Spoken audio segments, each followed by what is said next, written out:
What's up everyone, Dan here from NZ Octane, and I'm so excited because I've been waiting for this for months and it's finally arrived. It is my AEM cold air intake. So today I thought I'd do something a little bit different and maybe sort of show you guys at least the process of me installing, taking out the old one, installing the new one, and yeah, see how that sort of thing goes. Try something a little bit different.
Well, so there you have it guys.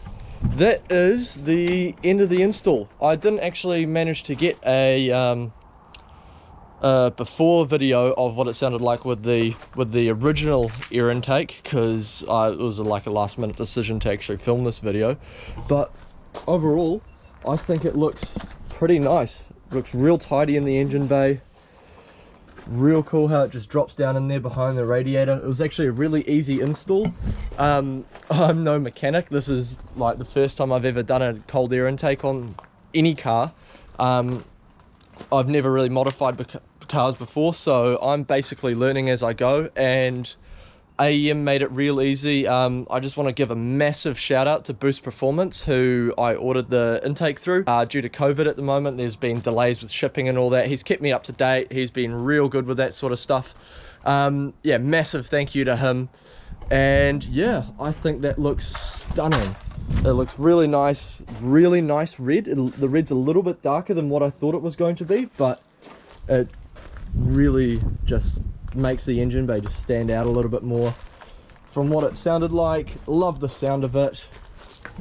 And yeah, so that basically just wraps it up for today. Thank you so much for watching. If you managed to stay till the end of the video, let me know what you think of the video. This is my first time ever doing any sort of install. So if you like it, let me know. If you didn't like it, give me some feedback, so that way next time I do something like this, I have a bit more of an idea of what I need to improve on. And stay tuned, because I've got a big announcement coming within the next couple weeks. So keep watching, and cheers guys, take it easy.